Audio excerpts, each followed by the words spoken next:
Bonsoir à toutes et à tous, ravi de vous retrouver pour une nouvelle édition de Sport 8, le journal des sports de 8 Mont-Blanc. 13 minutes pour parler des clubs locaux, des compétitions sportives ici en Savoie-Mont-Blanc.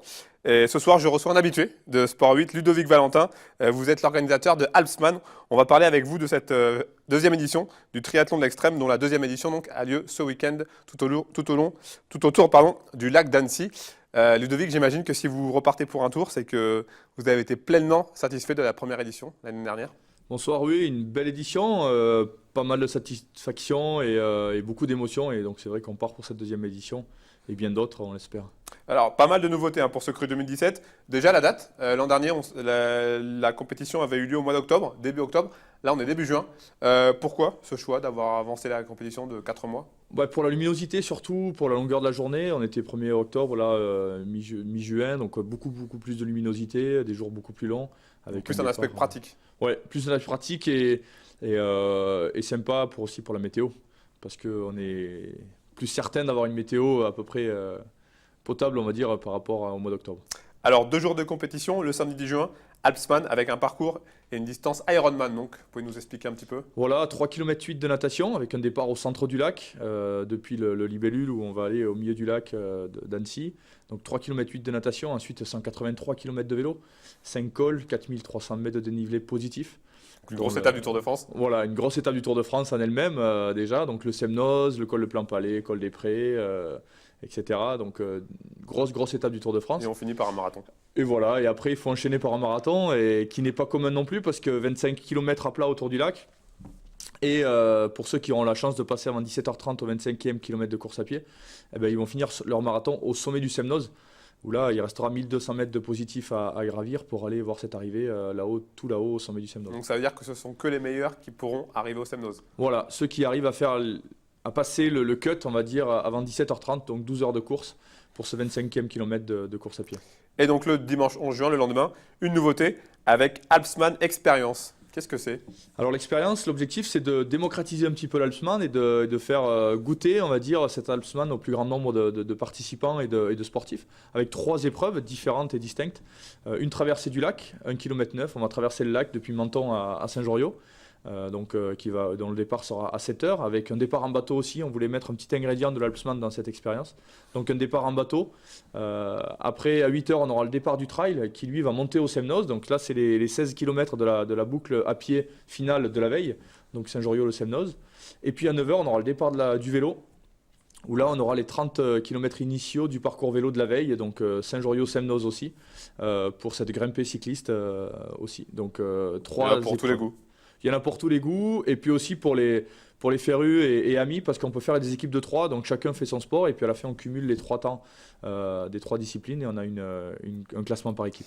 Au niveau des inscriptions, ça a été un succès populaire, on imagine ? Oui, c'est un succès. Donc l'Alpsman, lui, aura 250 participants au départ, donc c'est le double de l'année dernière. Et puis sur l'expérience, les inscriptions sont toujours ouvertes, il y en a un peu plus de 300 aujourd'hui. On en attend à peu près 600 ce week-end, donc elles sont ouvertes jusqu'à samedi après-midi. Ludovic, prenons à présent la direction de Chaumont, à côté de Frangy, avec le club local de moto qui a organisé ce week-end une manche du championnat du monde de sidecar cross, une discipline très spectaculaire. On regarde le reportage. Pour un coup d'essai, c'est un coup de maître pour le motoclub de Chaumont, car cette 4e manche du championnat du monde de sidecar cross a tenu toutes ses promesses. Le pari est donc réussi pour le club au Savoyard. C'est un peu une fierté, parce qu'un petit club avec 250 licenciés, qui a d'habitude de faire des épreuves du championnat de France et qui passe vraiment au niveau supérieur avec le mondial. Il n'y a que 14 manches cette année et il y a 2 manches françaises, une ici et une en Bretagne. Donc c'est une fierté pour nous d'avoir été sélectionnés pour organiser ce mondial. Les 1800 mètres du circuit de Chaumont ont donc accueilli les meilleurs pilotes mondiaux pour cette compétition d'envergure historique pour le département. Et les Français ont assuré le spectacle. Valentin Giraud et Nicolas Musset, encore équipiers la saison dernière, se sont livrés un duel à distance ce week-end. Valentin Giraud et Elvis Mussenex, tout en puissance, remportent la première manche. Mais ce sont Étienne Bax et Nicolas Musset qui au final s'adjugent ce Grand Prix grâce à leur victoire lors de la seconde course. Ouais, c'est sûr, gagner à la maison, c'est vraiment la meilleure sensation qu'on puisse avoir. Je pense que tous les pilotes diront la même chose. Je sais pas quoi dire, je suis vraiment content. Je suis très content aussi de mon pilote, c'est pas sa spécialité le dur. Et là, il a montré qu'il était capable de gagner. Et partir devant, c'est vraiment la meilleure chose à faire. ou pas d'ailleurs parce qu'on ne sait pas trop la vitesse qu'on a quand on est devant. Cette épreuve internationale, c'était également l'occasion de mettre en lumière le sidecar cross, une discipline ultra spectaculaire, mais un peu méconnue. C'est du motocross à deux. C'est des machines 2 temps ou 4 temps, des cylindrées de 700 cm3. Et puis ça se rapproche d'une moto à l'aspect, mais dans la conduite, ça se rapproche du quad. C'est de la glisse, du contre-braquage et voilà. Le passager, c'est lui qui dirige le sidecar, qui le fait tourner, qui choisit où le mettre. Et le pilote, lui, est plutôt là pour braquer, contre-braquer, accélérer et freiner. Statu quo donc en tête du championnat du monde. L'équipage Bax Musset devance toujours de 10 points Giro Musenex. Tout ce petit monde se retrouvera le week-end prochain pour le Grand Prix de Lettonie. Ludovic, pourquoi ça marche autant, les sports extrêmes? Alors quand je dis extrême, extrême au sens propre. Parce que là, on parle vraiment de sport extrême avec l'Astman.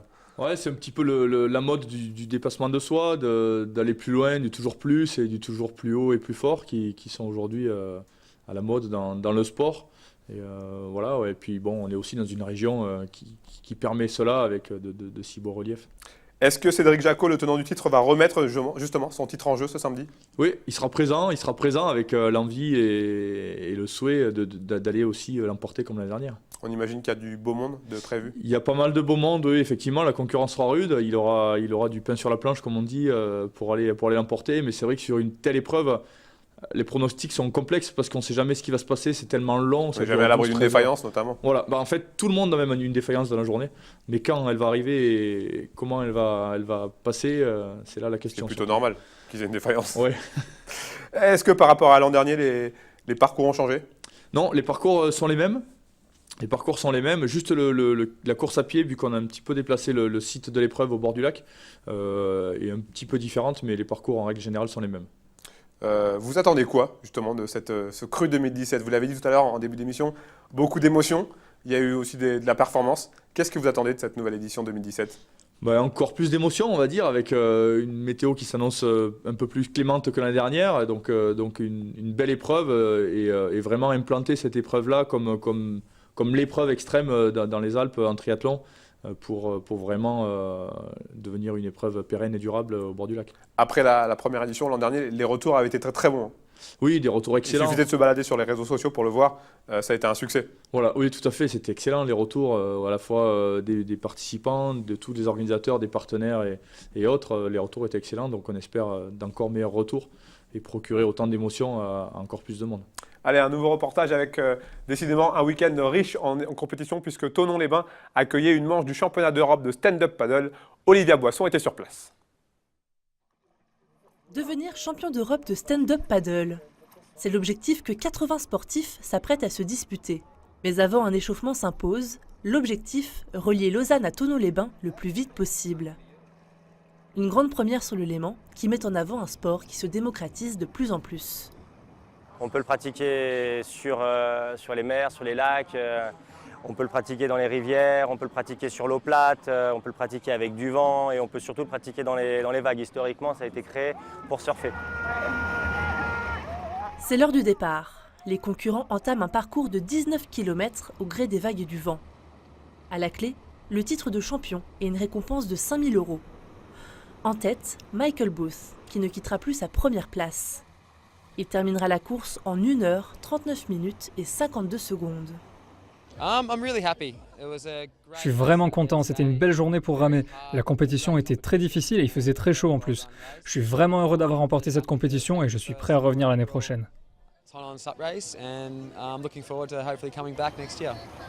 Pendant que Michael Booth achève sa course, à l'arrière, le Brésilien Leandro Cruz. Il aura parcouru 19 km en 1 heure 54 minutes et 13 secondes. Il s'était pourtant déjà entraîné sur ce même parcours, alors forcément, la satisfaction n'est pas au rendez-vous. J'ai des problèmes avec l'écran solaire qui a coulé sur le manche et ça a glissé, mais bon, ça va quand même. Ça va. La difficulté, c'est que c'est long. On part de l'autre côté, on traverse le lac presque entier. Et du coup, c'est fatigant. Mais bon. On est content quand on arrive à Thonon vers la piscine et que c'est fini. Les compétiteurs ont bénéficié d'une météo clémente. Les derniers au classement sont arrivés au bout de 2 heures 56 minutes et 36 secondes. Tous sont prêts à remettre ce jeu en titre dès l'année prochaine. Ludovic, l'Alpsman, on l'a dit, épreuve unique. Par rapport aux autres Ironman qui se font en France notamment, c'est quoi le truc en plus? C'est quoi? C'est le panorama? C'est le panorama, c'est l'arrivée au du Semnoz et puis ce cut au bout de 12 heures de course. C'est vraiment là aussi la différence. Et puis le départ au milieu du lac sur ce bateau, monter sur un bateau la nuit, aller à un départ dans l'obscurité ambiante avec le bleu du lac qui réfléchit au bord du bateau. C'est quand même plein de petites composantes qui font l'ADN de cette épreuve et qui font que elle est vraiment différente de toutes les autres. Allez, on rappelle les informations pratiques pour cette Alpsman 2017, les dates. Donc samedi 10 et dimanche 11 juin, donc prochain, à Saint-Joriot. Bon courage en tout cas pour ce week-end. Vous retrouverez un reportage complet sur Alpsman dans Sport 8 la semaine prochaine. C'est fini. Merci en tout cas pour votre venue. C'est fini pour cette semaine. On se retrouve ici, même endroit, même heure, lundi prochain. Bon sport à tous, bonne semaine. On se quitte justement avec le teaser de cette édition 2017. Bye bye.